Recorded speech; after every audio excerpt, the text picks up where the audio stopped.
أما بعد فأعوذ بالله من الشيطان الرجيم. بسم الله الرحمن الرحيم. سبحان الذي أسرى بعبده ليلا من المسجد الحرام إلى المسجد الأقصى الذي باركنا حوله لنريه من آياتنا إنه هو السميع البصير. صدق الله العظيم. اللهم صل على سيدنا محمد النبي الأمي وعلى آله وأصحابه وسلم. اللهم صل على سيدنا محمد النبي الأمي وعلى آله وأصحابه وسلم. میرے معزز مسلمان بزرگوں، عزیز بھائیوں اور امت مسلمہ کی مقدس ماں اور بہنوں، یہ سورت ہے 15 سپارے کی سورہ اسرا. سبحان الذی اسرا بعبدی. پاک ہے جو ذات اپنے بندے کو راتوں رات مسجد حرام سے مسجد اقصی تک لے گئے. راتوں رات مسجد حرام سے مسجد اقصی تک لے گئے. بارکنا حولہ لنریہ من آیاتنا. اس کے ارد گرد ہماری برکت ہے تاکہ ہم انہیں دکھائیں اپنی قدرت کی نشانی. یہ پیارے رسول صلی اللہ علیہ وسلم کا خصوصی امتیاز، عظیم الشان معجزہ، اللہ کی بہت بڑی قدرت، اس کا تذکرہ ہے کہ ایک رات کے چھوٹے سے حصے میں اللہ تعالیٰ اپنے اس بندے کو، پیارے رسول صلی اللہ علیہ وسلم کو، مسجد حرام سے مسجد اقصی تک لے گئے. اسے کہتے اسرا. اللہ نے آسمان سے ایک سواری بھیجی، براق. اس پہ آپ سوار ہوئے اور آپ مسجد اقصی پہنچ گئے. بیت المقدس کے اندر جانے کے لیے آپ نے سواری کو بار باندھ دیا. وہاں آپ نے 2 رکعت نفل پڑھے. پھر آسمان سے ایک زینہ اترا. وہ زینے کی کیا کیفیت تھی وہ تو اللہ ہی جانتے ہیں، لیکن اس زمانے میں شاید کوئی نہ سمجھے. آج کی لفٹ نے تو بہت کچھ سمجھا دیا. کیسی لفٹ اوپر جاتی ہے، وہ تو اللہ کی قدرت ہے. اس کی شان کا کیا کہنا. زینہ اترا، آپ علیہ الصلوۃ والسلام اس پر بیٹھے. پہلے آسمان پہ، دوسرے آسمان پہ، چھٹے آسمان پہ، 7ویں آسمان پہ. پھر آپ سدرۃ المنتہا تک پہنچے. پھر آپ بیت المعمور، جو فرشتوں کا بیت اللہ ہے، ایک طرح طواف کرتے ہیں وہاں. آپ فرمایا کرتے تھے 70,000 آدمی بیت المعمور میں داخل ہوتے ہیں، دوبارہ ان کی قیامت تک باری نہیں آتی.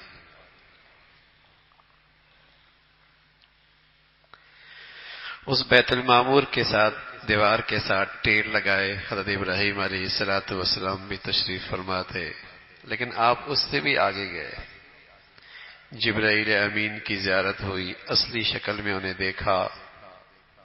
پھر جنت، جہنم، وہ بھی آپ نے دیکھی. پھر آپ واپس تشریف لائے مسجد اقصی تک. پھر وہاں سے براق پہ سوار ہوئے.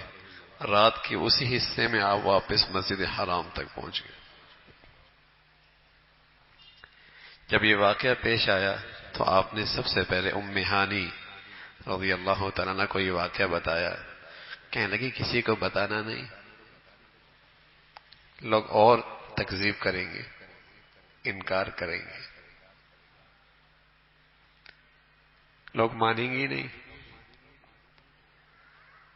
تکذیب کریں گے. آج بھی جو لوگ اللہ کی قدرت کو اپنی عقل سے ناپتے ہیں نا، وہ کہتے ہیں یہ کیسے ہو سکتا ہے. جو لوگ اللہ کی قدرت کو اپنی عقل سے ناپتے ہیں نا، کہتے ہیں یہ نہیں ہو سکتا. یہ جو معراج تھا یہ تو روحانی تھا. تو اگر روحانی تو میں اور آپ بھی پتہ نہیں کہاں کہاں کی سیر خواب میں کر لیتے. یہ کون سی بڑی بات ہے. یہ جو اسرا اور معراج تھا یہ جسمانی تھا. تبھی تو اللہ نے کہا سبحان. سبحان وہاں ہوتا ہے جہاں کوئی غیر معمولی اللہ کی قدرت کا شکار ہوتا ہے. اور فرمایا اللہ کی قدرت میں کوئی کمی نہیں ہے. سبحان. اس کی قدرت میں کہاں نقص ہے. اس کے لیے کوئی بھی واقعہ اس پہ اس کی قدرت وہ سبحان ہے. وہ کسی قدرت پہ جا کر ناقص نہیں ہوتا, کمزوری نہیں دکھاتی اس کی قدرت. سبحان. اسرا بعبدی.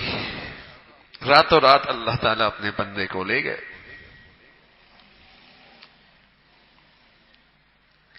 جب یہ بات حضرت ابو بکر رضی اللہ تعالیٰ عنہ کے سامنے اس وقت کے عقل پرست لوگ لے کر آئے اس خیال سے کہ ابو بکر بھی بڑے ہوشیار آدمی ہیں, اب تو کم سے کم اس نئے شخص سے دور ہو جائیں گے کہ جو کہہ رہا ہے رات کے حصے میں میں مسجد اقصی تک چلا گیا اور پھر معراج کر لیا اور پھر واپس بھی آ گیا. وہ آیت دوڑتی ہوئی ہے. حضرت ابو بکر رضی اللہ تعالیٰ نے فرمایا کس نے کہا ہے؟ کہا جس پہ تم ایمان لائے ہو. فرمایا اگر اس نے کہا ہے تو سچ کہا ہے. اس نے کہا ہے تو سچ کہا ہے. پیارے رسول صلی اللہ علیہ وسلم فرمایا کرتے تھے لوگو میرے صدیق کے بارے میں مجھے پریشان نہ کیا کرو, اس لیے کہ صدیق تو وہ ہے جب ساری دنیا انکار کر رہی تھی ابو بکر تھے جو میری تصدیق کر رہے تھے.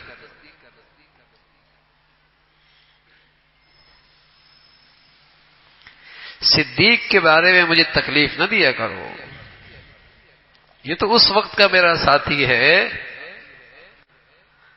جب ساری دنیا انکار کر رہی تھی یہ مان رہے تھے, جب تکذیب کر رہی تھی یہ تصدیق کر رہا تھا.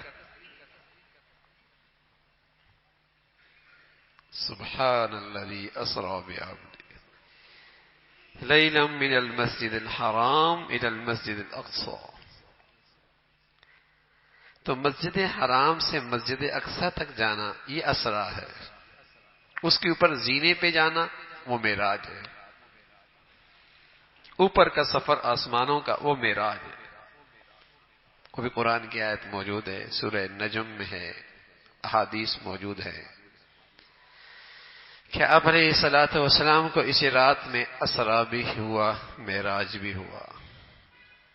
آج آسمانوں پہ لے گئے اور اللہ کی قدرت کی نشانیاں دیکھی, حقائق دیکھے.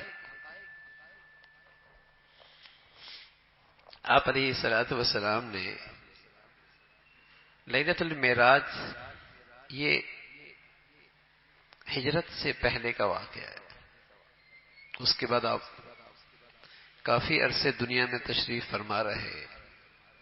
آپ نے کوئی معراج پہ خاص عمل تو نہیں کیا, کوئی خاص نفل تو نہیں پڑھے, کوئی خاص دن تو نہیں منایا. یہی وجہ ہے کہ معراج کے بارے میں مختلف احادیث موجود ہیں کہ اس کی تاریخ کون سی ہے, وہ رات کون سی ہے, وہ دن کون سا ہے.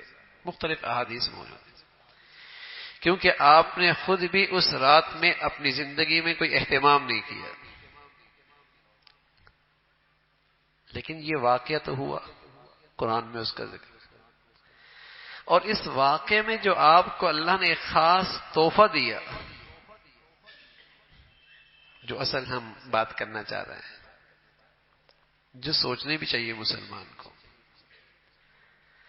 کہ وہ کیا چیز ہے کہ اللہ کے سارے احکامات تو دنیا میں آئے, لیکن یہ تحفہ ایسا ہے کہ اس کے لیے اللہ نے اپنے حبیب کو اپنے بارگاہ میں بلایا اور وہاں سے وہ تحفہ دے کر بھیجا. وہ تحفہ کیا تھا؟ وہ نماز کا تحفہ تھا. نماز کا تحفہ.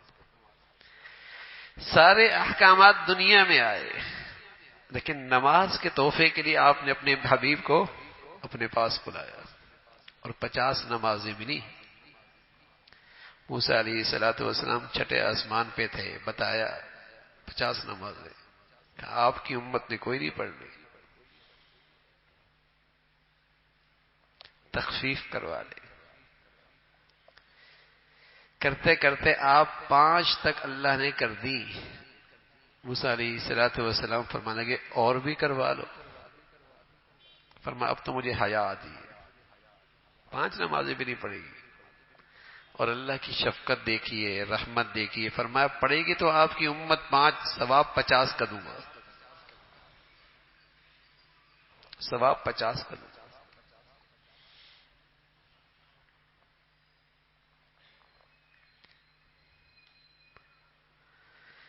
حضرات صحابہ رضوان اللہ علیہ اجمعین کے پاس جب یہ دولت آئی, یہ تحفہ آیا تو خوش ہو گئے کہ آپ نے اکیلا معراج نہیں کیا, آپ نے اپنی امت کے لیے بھی معراج کا سامان کر دیا کہ جو نماز پڑھے گا اسے معراج مل جائے گا, اسے اللہ کا قرب مل جائے گا, بلندیاں مل جائیں گی.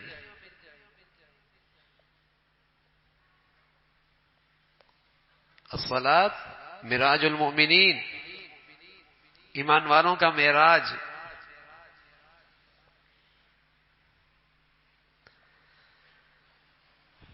یہ اس بارات کا بڑا تحفہ تھا.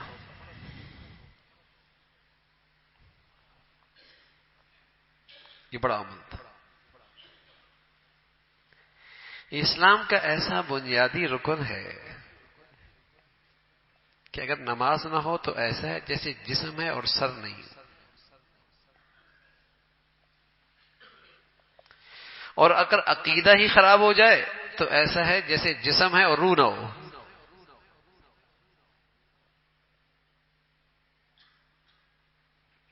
سر کے بغیر زندگی کوئی نہیں, نماز کے بغیر اسلام کوئی نہیں, نماز کے بغیر اسلام کوئی نہیں. حضور علیہ الصلوۃ والسلام کے زمانے میں جو اسلام کا جھوٹا دعویٰ کرتے تھے نا, جو منافق تھے, نماز چھوڑنے کی ہمت انہیں بھی نہیں ہوتی تھی,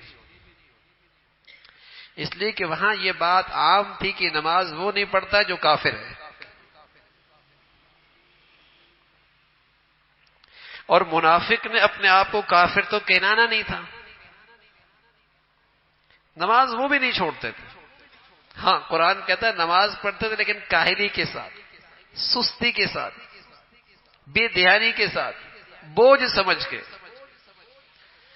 لیکن انہیں بھی جو جھوٹا اسلام کا دعویٰ کرتے تھے, نماز چھوڑنے کی ہمت انہیں بھی نہیں ہوتی تھی, اس لیے کہ یہ بات تھی, واضح تھی کہ جو نماز نہیں پڑھتا وہ کون ہوتا ہے؟ مسلمان نہیں ہوتا.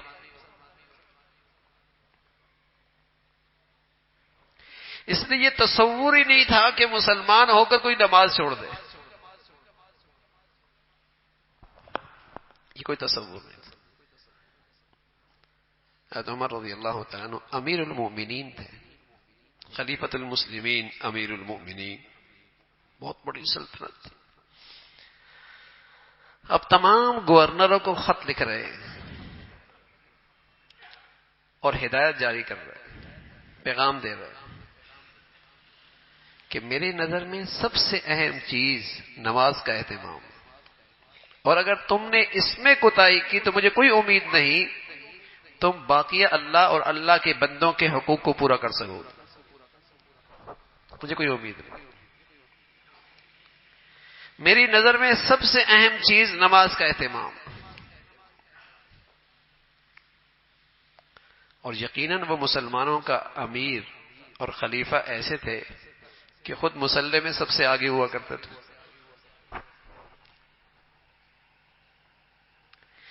اس امت میں شرافت کا معیار یہی تھا, عزت کا معیار, شرافت کا معیار, اچھائی کا معیار یہ تھا کہ وہ اللہ کے گھر میں کہاں ہے.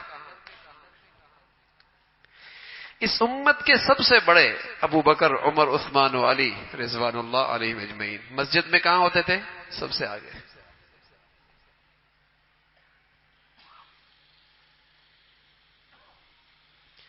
جو مسلمانوں میں جتنا بڑا ہوتا تھا شرافت کے لحاظ سے، کرامت کے لحاظ سے، عزت کے لحاظ سے، مرتبے کے لحاظ سے، وہ اللہ کے گھر میں اتنا ہی آگے ہوا کرتا. یہ مغربی تہذیب ہے، جو جتنا بڑا مرتبے میں ہے اتنے بڑے کلب میں جاتا ہے، اتنے بڑے ہوٹل میں اس کے فنکشن ہوتے ہیں. مسلمانوں کے ہاں مرتبے کے لحاظ سے، شرافت کے لحاظ سے، اچھائی کے لحاظ سے یہ معیار تھا. اللہ کے گھر میں سب سے آگے ہوا. نماز ایک ایسی چیز تھی مسلمانوں میں.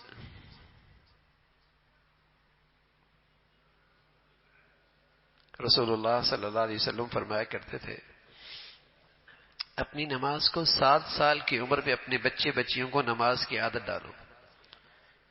شعور آ جاتا نا، شعور آ جاتا. حضرت مفتی شفیع صاحب رحمۃ اللہ علیہ فرمایا کرتے تھے بچہ ہو یا بچی، مرد ہو یا عورت، غریب ہو یا امیر، پڑھا لکھا ہو یا ان پڑھ، اس کی تربیت کا اور اس کی اصلاح کا، اس کی تربیت کا اور اس کی اصلاح کا جو نسخہ ہے، وہ نسخے میں 2 چیزیں ہیں. ایک نماز، دوسرا قرآن. اس کے بغیر انسان کی تربیت نہیں ہو سکتی. نہ بچے کی، نہ بچی کی، نہ مرد کی، نہ عورت کی، نہ پڑھے لکھے کی، نہ جاہل کی. فرمایا یہ عالمی نسخہ ہے، اللہ نے دیا ہے تربیت اور اصلاح کا، کہ نماز اچھی ہو، تلاوت اچھی ہو، تلاوت کا معمول ہو، نمازوں میں خشوع ہو، یہ انسان اچھا ہو جائے گا. باقی ساری اچھائیاں اس کے اندر آنا شروع ہو جائیں گی اور برائیاں نکلنا شروع ہو جائیں گی. لیکن کوئی یہ نسخہ ہی صحیح استعمال نہ کرے پھر کوئی امید نہیں ہے اس کی شرافت کی اور اس کی اچھائی کی. اب لوگ کہتے ہیں بچہ ہے تو اچھا، میرا بڑا شریف بچہ ہے، بس نماز نہیں پڑھتا. تو یہ کون سی اچھائی ہے میاں؟ یہ تو ایسا ہی بچہ ہے تو بالکل ٹھیک، ٹانگیں بھی ٹھیک ہے، ہاتھ بھی ٹھیک ہے، ہاں، لیکن بس ذرا سر نہیں ہے. کہتے ہیں بچہ اچھا، بس نماز نہیں پڑھتا. ذرا بڑی ہمت ہے مسلمان کی کہ اس کو ذرا کہتا ہے. یہ تو بے دینی ہے، یہ تو بے دینی ہے. اللہ کے نبی فرمایا کرتے تھے مسلمان اور کافر کے اندر فرق کیا ہے؟ نماز کا چھوڑنا، ترک الصلاۃ، نماز کا چھوڑنا. ما سلککم فی سقر قالوا لم نک من المصلین. جہنم میں کیوں پڑے ہو؟ نماز نہیں پڑھتے تھے.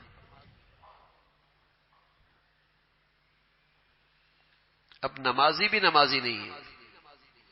آج کا نمازی بھی جمعے کا ہے یا پھر 4 کا ہے، فجر تو غائب ہے. ابا پڑھتا ہے تو بچہ کوئی نہیں پڑھتا، ماں پڑھتی ہے تو بیٹی کوئی نہیں پڑھتی. جس گھر میں بچی اور ماں بیٹی نماز نہیں پڑھتی، پڑھنے والوں کے دلوں میں بھی نماز کی عظمت نہیں ہے. پڑھنے والوں کے دلوں کے اندر بھی نماز کی عظمت، اہمیت نہیں ہے. یہی ماں باپ اپنے بچوں کو سویرے سویرے اسکول پہنچا دیتے ہیں، 3 سال کی عمر میں، 4 سال کی عمر میں، یہی پہنچاتے ہیں نا. اہمیت ہے نا. لاکھوں بچے اسکول کے دروازوں پہ کون پہنچاتا ہے؟ ماں باپ پہنچاتے ہیں. کتنی عمر ہوتی ہے؟ 5 سال، 6 سال، 7 سال، 8 سال پہنچاتے ہیں. اس کی اہمیت ہے. یہ بظاہر نمازی ہے باپ، بظاہر نمازی ہے ماں، بچی نہیں پڑھتی، باپ نہیں، بیٹا نہیں پڑھتا. ان کے دلوں کے اندر بھی نماز کی عظمت، اہمیت نہیں. اگر اہمیت، عظمت ہوتی تو یوں اولادوں کو بے نمازی نہ چھوڑتے. تعلیم کی اہمیت ہے نا، کیسے پہنچاتے ہیں؟ سویرے سویرے. کتنے ماں باپ ہیں جن کے بچے سویرے سویرے مسجدوں میں آتے ہیں اور ان کی بیٹیاں سویرے سویرے مصلی پہ ہوتی ہیں. ایک تو وہ جو خود نمازوں سے دور ہے، اور ایک وہ جو خود نمازی ہے، اولاد کا کیا حال ہے؟ انہیں اپنی نبی کی بات کا کتنا لحاظ ہے کہ آپ فرما رہے ہیں 7 سال کی عمر میں بچے بچی کو نمازی بناؤ. نبی سے محبت کا بھی دعویٰ ہے، عظمت کا بھی قائل ہے، ایمان بھی رکھتا ہے، اور اس کے ارشادات کا اتنا بھی لحاظ نہیں.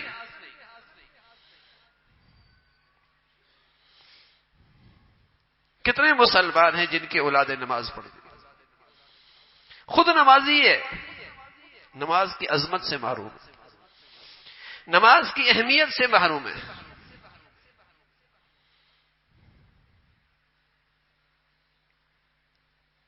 نماز کی عظمت، ایسا ہوتا ہے کہ خود آگ سے بچے اور بچے کو آگ میں جانے دے؟ ایسا ہو سکتا ہے ماں خود آگ سے بچے اور بچی کو آگ میں جانے دے؟ ایسا تو نہیں ہوتا. لیکن یہاں خود نماز پڑھ رہا، اولاد نہیں پڑھ رہی. اور وہی اولاد، میں عرض کر رہا ہوں، آدھے گھنٹے کے بعد اسکول پہنچ جاتا ہے، تعلیمی ادارے میں پہنچ جاتا ہے، پیسہ بھی دیتا ہے، پہنچا بھی دیتا ہے.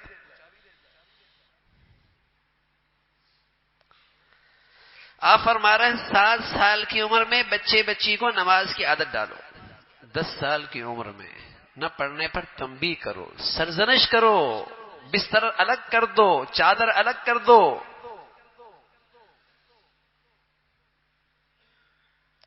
بلوغت کے قریب ہے، کیوں؟ بالغ ہو گیا، خدا نہ خواستہ، اللہ نہ کرے بالغ ہو گیا، نماز رہ گئی، اسلام سے رشتہ ختم ہو جائے گا.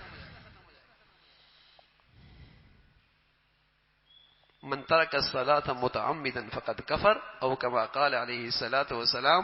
فرمایا جس نے جان بوجھ کے نماز چھوڑ دی، یہ ایسا ہے جیسے کسی بھی ہندو ہوتا ہے. اس نے ہندو والا کام کیا، اس نے سکھ والا کام کیا، اس نے کافر والا کام کیا. کافر نماز نہیں پڑھتا، مشرک نماز نہیں پڑھتا، ہندو نماز نہیں پڑھتا. اس نے وہ عمل کیا جو ہندو اور کافر کرتا.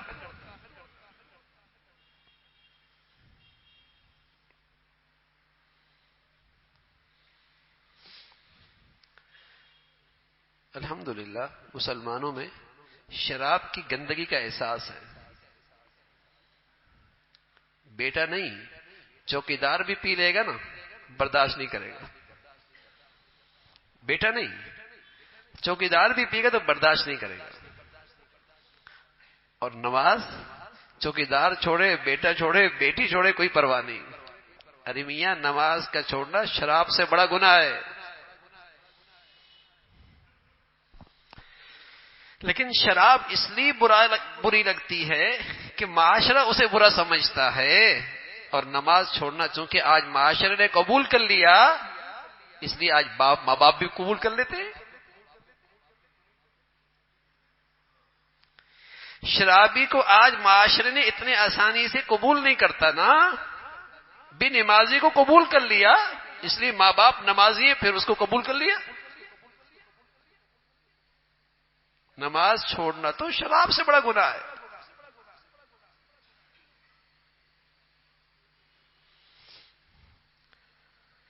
شرابی 1% اور نمازی 60%، 80%.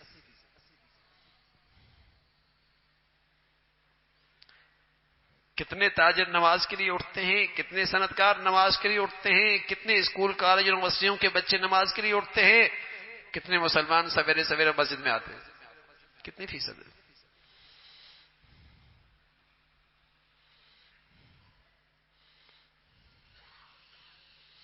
پھر کہتے ہیں مسلمانوں پر یہ حالات کیوں آتے ہیں؟ تو مسلمان کون سا مسلمان بھائی؟ پیدائشی مسلمان ہے، مردم شماری کا مسلمان ہے، نام کا مسلمان ہے. کام کا تو مسلمان ڈھونڈنے سے نہیں ملتا.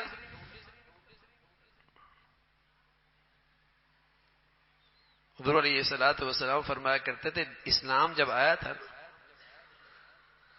بدأ غریبا، تو اسلام کی زندگی بڑی عجیب عجیب لگتی تھی. جیسے مسافر کسی علاقے میں آ جائے تو وہ اجنبی اجنبی لگتا ہے، کوئی نیا آدمی آ گیا. اسلام بھی جب آیا تھا تو اجنبی اجنبی لگتا تھا. وَسَيَعُودُ غَرِيبًا كَمَا بَدَأَ. ایک دن وقت آئے گا کہ اسلام کی زندگی پھر عجیب لگے گی. منہ بولے مسلمان تو بہت ہوں گے، لیکن اسلام کی زندگی وہ اجنبی سی ہو جائے گی. وہ تو اجنبی مسافر کی طرح ہوگی. خال خال کوئی مسلمان عمل کا نظر آئے گا، جس کے معاملات معاشرت سے لے کر عبادت کی زندگی مسلمانوں کی سی ہو. خال خال ملیں گے.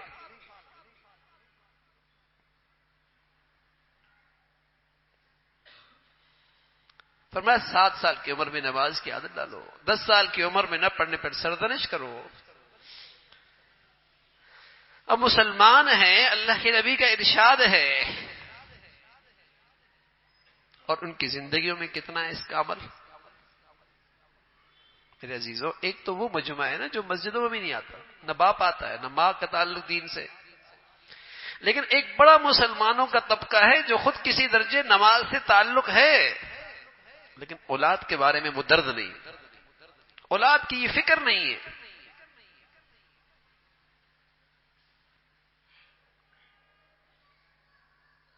ورنہ جتنے لوگ مسجد میں ہوتے ہیں اتنے ساتھ ساتھ بچے بھی آئے نا صبح صبح، ان کو بھی انگلی پکڑ کے ساتھ مسجد میں لے کے آئے. بلکہ مرد ایک ہوتا ہے، بچے 3-4 ہوتے ہیں.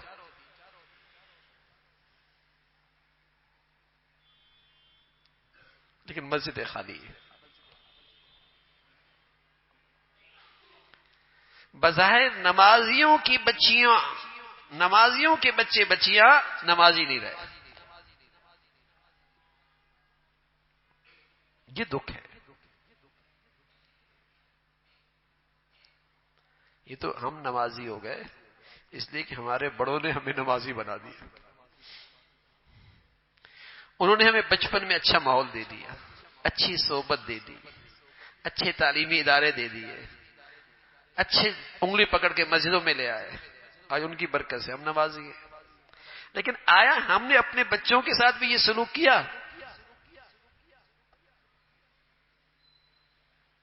کہ انہیں انعام دے کر، ان کو جسے کہیں کہ محبت دے کر، ان کو ترغیب دے کر، کسی بھی انداز سے ان کو مسجدوں میں لے کے آنا، ہم نے اس پہ کتنی توجہ کی.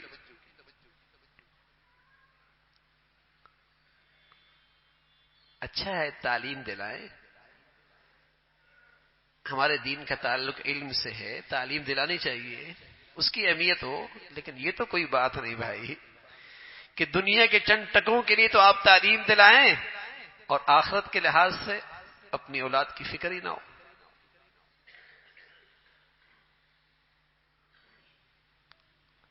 نماز ہی نہیں ہے تو آپ کیا امید رکھ سکتے ہیں کہ وہ اچھا مسلمان بن سکتا ہے؟ یہ تو اسلام کا پہلا قدم ہے بھائی. یہ تو ایمان عقیدے کے بعد پہلا بنیادی رکن ہے. اس کے بغیر تو اسلام کی عمارت کوئی نہیں کھڑی ہونی. تبھی تو اللہ کے نبی صلی اللہ علیہ وسلم فرمایا 7 سال کی عمر میں، 10 سال کی عمر میں تلقین فرما رہا ہے. اور اللہ رب العزت کا ارشاد دیکھیے نا، نماز کا یہ کہہ دینا کہ نماز پڑھ لو، نہ نہ نہ، کم از کم 70 سے زائد بار یہ حکم آیا ہے.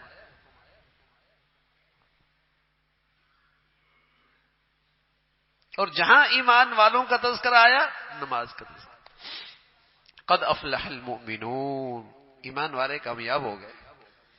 ان کی پہلی خوبی الذین هم فی صلاتهم خاشعون، ان کی نماز بڑھیا ہے، ان کی نماز بڑھیا ہے، ان کی نماز بڑھیا ہے.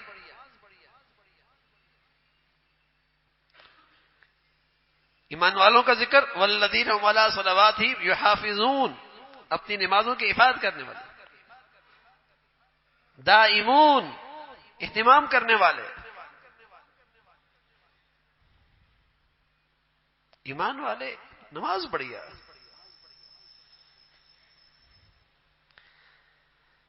حکیم علومہ تھانوی رحمۃ اللہ علیہ فرمایا کرتے، بہت سارے اسلام کے احکامات ایسے ہیں کہ جن کے ثمرات اس دنیا کے اندر بھی ملتے ہیں، اس کا ثمرہ، اس کا نتیجہ، اس کا اثر اس دنیا میں بھی ظاہر ہوتا ہے. جیسے وَيُرْبِي الصَّدَقَاتِ، صدقہ دینے سے مال میں برکت ہوتی ہے. اصل تو اللہ کی رضا کے لیے آدمی صدقہ دیتا ہے نا، لیکن اس کا دنیا میں اثر ہے، مال میں برکت ہوتی ہے. زکوٰۃ دو، تمہارے مال کی حفاظت ہوگی. ویسے تو اصل تو اللہ کی رضا ہے، لیکن اس کا اثر یہ بھی ظاہر ہوتا ہے کہ مال کی حفاظت ہوتی ہے. اسی طرح نماز ہے، نماز کا اثر کیا ہے؟ ان الصلاۃ تنہی عن الفحشاء والمنکر. نماز جہاں ہوتی ہے وہاں برائیاں نہیں رہتی. تھانوی رحمۃ اللہ علیہ فرمایا کرتے تھے، دیکھو بھائی، نماز کا یہ اثر آج بھی موجود ہے، لیکن یاد رکھو جب نماز پڑھو تو اس اثر کی نیت بھی کیا کرو. اور نماز پڑھتے پڑھتے یہ نیت کیا کرو نماز پڑھنے سے پہلے، اے اللہ ایسی نماز مجھے عطا فرما دے جو مجھے برائیوں سے روک دے. اگر یہ چند دن بھی تم اس نیت سے نماز پڑھو گے، تم محسوس کرو گے تمہاری زندگیوں سے گناہ نکلنے لگیں گے، برائیاں نکلنے لگیں گی. نماز اس نیت سے پڑھو نا کہ اللہ دنیا میں اس نماز کا یہ اثر بھی مجھے عطا فرما، کہ اللہ ایسی نماز دے دے جو مجھے برائیوں سے روکا دے، برائیوں سے مجھے دور کر دے. یہ تاثیر تو قرآن نے بتائی ہے. لیکن میں 40 سال سے نماز پڑھ رہا ہوں، 30 سال سے نماز پڑھ رہا ہوں، جھوٹ بھی چل رہا ہے، بد نظری بھی چل رہی ہے، غیبت بھی چل رہی ہے، کینہ بغض بھی دل میں پال رکھا ہے، میری نماز کا یہ اثر کیوں نہیں؟ تو میرے عزیزو ذرا سوچو تو صحیح، کبھی ہم نے نماز اس نیت سے پڑھی بھی ہے کہ اللہ اس نماز سے میرے گناہ ختم کر دے اور ایسی نماز دے دے جو مجھے گناہوں سے دور کر دے؟ پڑھ کے دیکھیں، پھر یہ تاثیر ظاہر ہوگی. لیکن آج کا مسلمان ایسا سادہ ہے، وہ نماز ایسی پڑھنا بھی نہیں چاہتا کہ ساری گناہ چھوٹ جائیں تو مزہ کیا رہے گا. اس کا تو اتنا غلط خیال ہے، عقیدہ ہے کہ جب تک شیطان کو بھی ساتھ لے کے نہیں چلیں گے زندگی کا کام بنیں گے نہیں. کچھ نماز بھی چڑھتے رہے، کچھ گناہ بھی ہوتے رہے. لیکن سچ ہے میرے عزیزو، نماز کی یہ تاثیر آج بھی موجود ہے. لیکن نماز ایسی اللہ سے مانگے نا، اللہ مجھے ایسی نماز نصیب فرما جو مجھے برائیوں سے روک. یہ تو نہیں ہو سکتا کہ صدیاں گزر گئیں، نمک کی تاثیر تو آج بھی باقی ہے، آج بھی وہ نمکین ہے. مرچوں کی تاثیر آج بھی باقی ہے، وہ آج بھی کڑوی ہے. برف میں آج بھی ٹھنڈک موجود ہے، آگ کے انگارے میں آج بھی تپش موجود ہے. صدیاں گزر گئیں، ان چیزوں کی تاثیر تو نہیں بدلی، تو نماز کی تاثیر کیسے بدل سکتے؟ نماز کی تاثیر بھی نہیں بدلی. لیکن میری ایسی نماز ہو، اس نیت کے ساتھ ہو کہ اللہ ایسی نماز دے دے جو مجھے برائیوں سے روک دے. تو نماز تربیت کا وظیفہ ہے، اللہ کا ایسا حکم ہے جس سے آدمی کی تربیت ہونے لگتی ہے، آدمی کی اصلاح ہونے لگتی ہے، برائیوں سے دور ہونے لگتا ہے. لیکن نماز بڑھیا ہو، بڑھیا نماز ہو، اپنی نماز اچھی کریں. الحمدللہ دنیا کی ہر چیز اچھی ہو گئی، محنت کی نا، محنت کی. چادروں کے گھر میں رہتے تھے، پکے گھر آ گئے. سائیکل میں چلا کرتے تھے، گاڑیاں آ گئی. چھوٹے مختصر گھر تھے، بڑے ہو گئے. معمولی کپڑے گھروں میں ہوا کرتے تھے، بیگ بھرے پڑے ہیں. محنت کی نا. تو بھائی 40 سال ویسے نماز پڑھ رہے تھے، آج بھی ویسی نماز ہے. محنت کتنی کی ہے؟ نماز کی بڑھیا کرنے کی فکر کتنے کی ہے؟ ہر چیز پہ توجہ دی رہے بھائی، ہر چیز کو توجہ دی، محنت کی، بڑھیا ہو گئی، اس کا معیار اچھا ہو گیا. زندگی کا اسٹیٹس اچھا ہو گیا، رہن سہن کے انداز اچھے ہو گئے، محنت کی، توجہ دی ہے نا، نماز کتنی اچھی ہوئی، نماز کتنی بڑھیا ہوئی.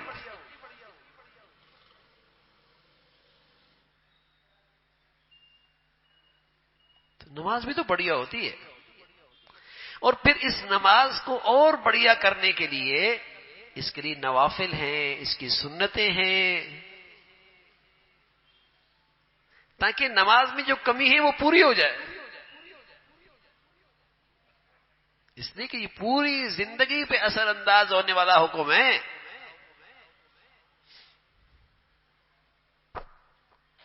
تو نماز بڑھیا ہو اور اس کو بڑھیا کرنے کی فکر ہو،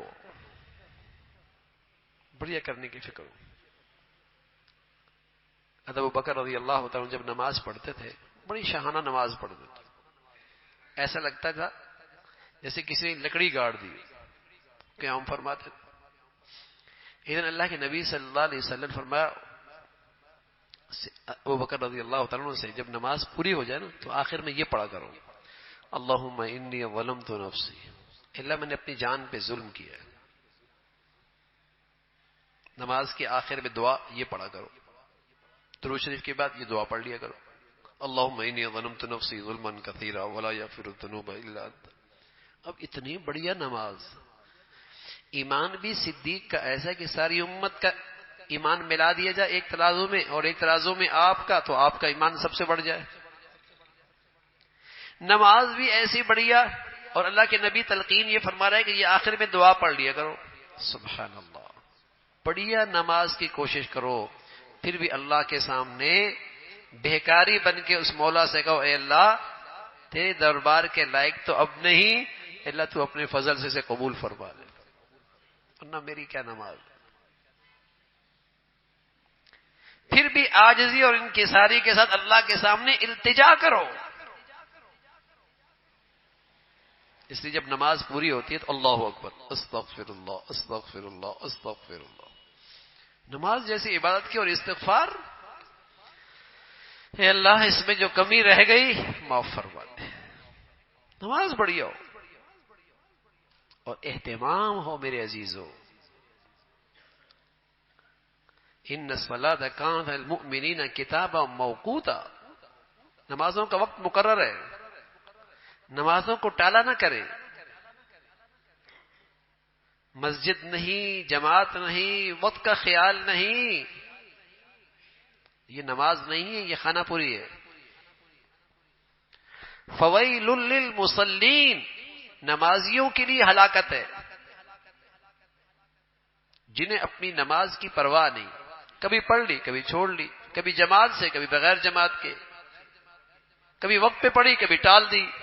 فویل للمصلین، نمازیوں کے لیے ہلاکت.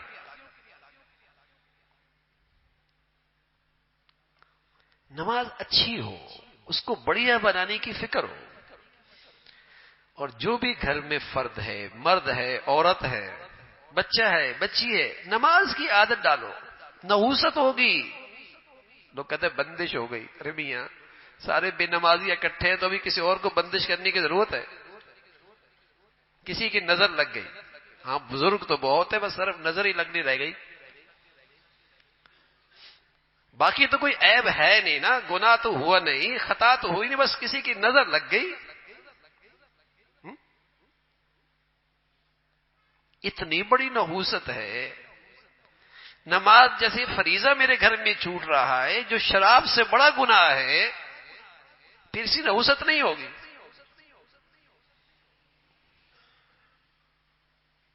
نحوست ہی نحوست ہے. کسی چیز میں برکت نہیں، نہ صحت میں، نہ وقت میں، نہ رزق میں، نہ آپس کی محبت کے تعلقات میں، کہیں برکت نہیں ہے. نحوست ہے.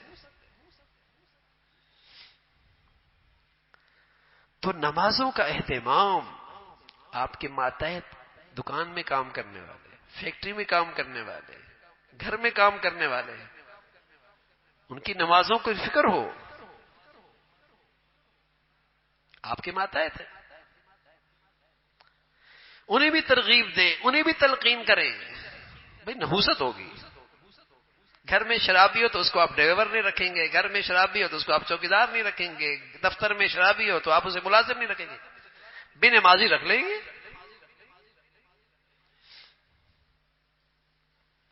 شرابی کو بیٹیاں نہیں دیں گے، شادیوں کی شادیاں شرابی کے ہاں نہیں کریں گے، بے نمازی کیا سب کر لیں گے۔ وہاں تو کوئی نہیں پوچھتا کہ دین کا کیا حال ہے، اس کا نماز کا کیا حال ہے، پوچھتا ہے کیا پڑا ہوا ہے، کام کیا کرتا ہے، کاروبار کیا ہے، یہ سوال ہوتا ہے۔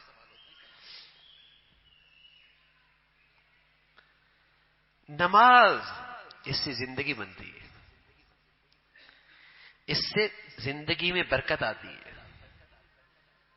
اس میں زندگی میں برکت آتی ہے، اور قبر اس سے منور ہوتی ہے، روشن ہوتی ہے۔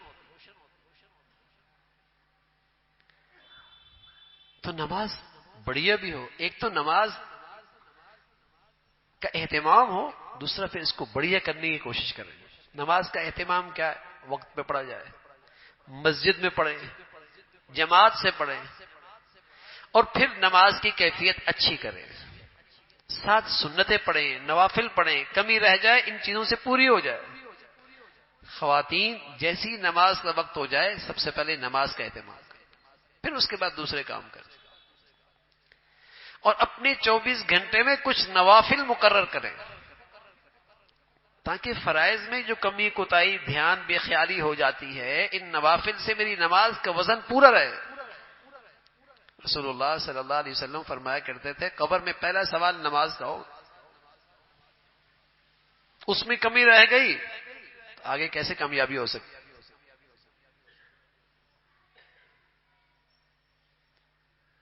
اچھی نماز، بڑھیا نماز، اور بھائی جن کو اللہ رب العزت نے گھر کا سربراہ بنایا ہے، ذمہ دار بنایا ہے، ان کی یہ بھی فریضہ ہے کہ اپنی اولاد میں، اپنے گھروں میں، اپنے ماتحتوں میں نماز کی فکر کریں، نماز کی فکر کریں۔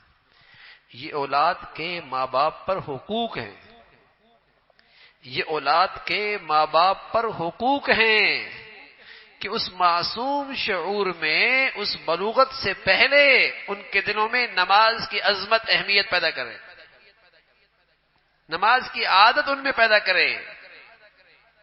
اگر آج ہم نے اولاد کی یہ حقوق ضائع کیے تو بڑھاپے میں اور بڑی عمر میں یہ اولاد ہمارے حقوق ضائع کرے گی، پھر شکایت نہ ہو، پھر شکایت نہ ہو کہ اولاد ہماری سنتی نہیں۔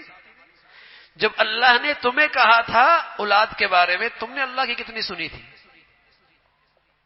اس کا ریئیکشن تو ہوگا نا بھائی، اس کا ریئیکشن تو ہوگا۔ تو یہ اللہ تعالیٰ کی طرف سے ذمہ داری ہے کہ اولاد بچپن ہی کے اندر، اس کے اندر نماز کی عظمت ہو، اہمیت ہو۔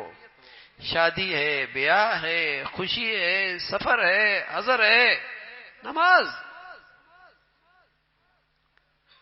اسلام نے نماز میں بڑی سہولت دی ہے، لیکن بے نمازی کی اسلام میں گنجائش نہیں ہے۔ سہولت بہت دی ہے، پانی نہیں ہے تیمم کر سکتے، سفر میں ہے آدھی پڑھ لے سکتا ہے، کھڑا نہیں ہو سکتا بیٹھ کے پڑھ لے، بیٹھ نہیں سکتا لیٹ کے پڑھ لے۔ ارے میاں اشارے سے پڑھ لے، لیکن مسلمان نماز کے وقت مسلمان نظر آئے، مسلمان نماز کے وقت مسلمان نظر آئے۔ اور یہ کیسے نظر آئے گا؟ جب نماز کے وقت نماز پڑھے گا۔ یہی فرق ہے کہ سب ایئر لائن میں سواری سفر کر رہے ہیں، یہ نماز کے ٹائم نماز پڑھ رہا ہے، پتہ یہ مسلمان ہے۔ ایئرپورٹ پہ سب موجود ہیں، یہ نماز کے ٹائم نماز پڑھ رہا ہے، علامت ہے یہ مسلمان ہے۔ بازار میں ہے، نماز کا وقت ہے، یہ نماز پڑھ رہا ہے، یہ علامت ہے یہ مسلمان ہے۔ سفر میں ہے آدھی پڑھ لے، سنتیں نہ پڑھ لے، نفل نہ پڑھے، فرض 4 ہیں 2 پڑھ لے، پانی استعمال نہیں کر سکتا، مل نہیں رہا، تیمم کر لے، کھڑا نہیں ہو سکتا، بیٹھ نہیں سکتا، لیٹ کر اشارے سے پڑھ لے، لیکن جب تک مسلمان ہے نماز چھوڑنے کی گنجائش نہیں ہے۔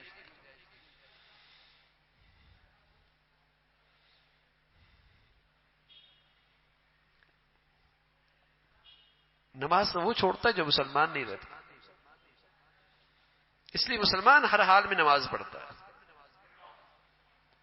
اس لیے میرے عزیزو، اللہ کے نبی صلی اللہ علیہ وسلم نے اپنی امت کے لیے بڑا تحفہ لے کے آئے، بڑا تحفہ لے کے آئے. اللہ سے ملاقات کا، اللہ سے قرب حاصل کرنے کا، اللہ سے قریب ہونے کا یہ تحفہ ہے. بڑی نعمت، بڑا انعام ہے اللہ کی طرف سے. تو زندگی نماز والی ہو، زندگی نماز کے ساتھ رہے، اولاد کی بھی اس کی فکر ہو، گھروں کے اندر بھی اس کا اہتمام ہو. اللہ رب العزت ہم سب کو بھائی نماز کا اہتمام، نماز کی فکر اور نماز کا خشوع نصیب فرمائے، دھیان نصیب فرمائے. وآخر دعوانا الحمدللہ رب العالمین. اللهم لك الحمد كله ولك الشكر كله، اللهم لك الحمد كله ولك الشكر كله. سبحان الله وبحمده، سبحان الله العظيم، عدد خلقه ورضا نفسه وزنة عرشه ومداد كلماته. اللهم لا نحصي ثناء عليك أنت كما أثنيت على نفسك. اللهم إنا على ذكرك وشكرك وحسن عبادتك. لا إله إلا الله الحليم الكريم، سبحان الله رب العرش العظيم. نسألك موجبات رحمتك وعزائم مغفرتك والغنيمة من كل بر والسلامة من كل إثم. اللهم لا تدع لنا ذنبا إلا غفرته، ولا هما إلا فرجته، ولا حاجة هي لك رضا إلا قضيتها يا أرحم الراحمين. یا ارحم الراحمین، اپنے فضل سے جو کچھ کہا سنا ہمیں عمل کی توفیق نصیب فرما. ایمان والی، عافیت والی، صحت والی زندگی عطا فرما. اپنے فضل سے مولا کریم ہمیں بڑھیا نماز نصیب فرما، خشوع والی، دھیان والی نمازیں نصیب فرما. ہمارے بچے بچیوں کو ہمارے لیے صدقہ جاریہ بنا. اے اللہ اپنے فضل سے ہمیں ان کی تربیت اور ان کی زندگی کے صحیح فیصلے کرنے کی توفیق عطا فرما. اولاد کے سلسلے میں جتنی کوتاہیاں ہوئیں اپنی رحمت سے معاف فرما. اے مولا ہماری اولادوں کو اپنا بھی والدین کا فرما بردار بنا. ہمیں اپنے گھروں کا ماحول 100% دین کے مطابق ڈالنے کی ہمت اور توفیق نصیب فرما. ہمارے بچے بچیوں کو بری ماحول سے، بری صحبت سے، بری لوگوں سے محفوظ فرما. اے مولا ہر قسم کے ظاہری باطنی فتنوں سے محفوظ فرما. یا ارحم الراحمین، تمام حاضرین حاضرات، سامعین سامعات کی تمام جائز حاجات کو پورا فرما، مشکلات کو آسان فرما، پریشانیوں کو ختم فرما. جن ساتھیوں نے دعاؤں کی درخواست کی، جن کے متعلقین جا چکے، اللہ ان کی کامل بخشش فرما. جو بیمار ہیں مولا کریم انہیں صحت کاملہ، شفاء عاجلہ نصیب فرما. بری زندگی سے، بری موت سے، برے حالات سے محفوظ فرما. اے اللہ موذی امراض سے، ہسپتالوں کی زندگی سے حفاظت فرما. یا ارحم الراحمین، اپنے فضل سے ہر آنے والا دن ایمان کے لحاظ سے، عافیت کے لحاظ سے بڑھیا نصیب فرما. لقمہ حلال نصیب فرما، برکت والی زندگی، برکت والی روزی نصیب فرما. یا ارحم الراحمین، اپنے فضل سے ساری امت مسلمہ کے حال پہ رحم فرما. دنیا بھر کے مظلوم مسلمانوں کی مدد اور نصرت فرما. مسلمانوں میں ایمان اسلام پر باہمی اتفاق نصیب فرما. جو مسلمانوں میں بے دینی کو فروغ دے رہے، باہمی نفرتوں کو فروغ دے رہے، ان کے شر سے محفوظ فرما. اے اللہ مسلمانوں میں ایمانی اسلامی اخوت کو زندہ فرما. رنگ، نسل، وطن، علاقے، نفرتوں کی جتنی شکلیں ہیں مسلمانوں کو اس سے محفوظ فرما. یا ارحم الراحمین، دین کی خدمت کی جتنی شکلیں تیرے ہاں مقبول ہیں سبھی کی حفاظت فرما. مساجد کی، مدارس کی، مکاتب کی، علماء کی حفاظت فرما. اپنے پیاروں کی عظمت، محبت، صحبت نصیب فرما. شر سے، شریروں سے، حسد سے، حاسدوں سے محفوظ فرما. یا ارحم الراحمین، ہمارے ملک کو سلامتی عطا فرما. یا ارحم الراحمین، وطن عزیز کو سلامتی عطا فرما. یہاں ایمان، ہدایت کی فضاؤں کو عام فرما. اس ملک کو استحکام نصیب فرما. اندرونی بیرونی خطرات سے محفوظ فرما. یا نیکی کی اور خیر کی اور تعمیر کی جتنی قوتیں ہیں انہیں غلبہ نصیب فرما. شر کی اور برائی کی اور تخریب کی اور بے حیائی کی جتنی طاقتیں ہیں انہیں نیست و نابود فرما. یا ارحم الراحمین، ہمارے ملک پہ رحم فرما. اے مولا ہمارے ملک پہ رحم فرما، ہمارے شہر پہ رحم فرما، ساری امت مسلمہ کے حال پہ رحم فرما۔ یا ارحم الراحمین اہل اسلام کو نیک صالح قیادت نصیب فرما، بے دینوں سے جہلا سے اس امت کو نجات نصیب فرما۔ یا ارحم الراحمین ہم سب کے حال پہ رحم فرما، ہمارے شہر پہ رحم فرما۔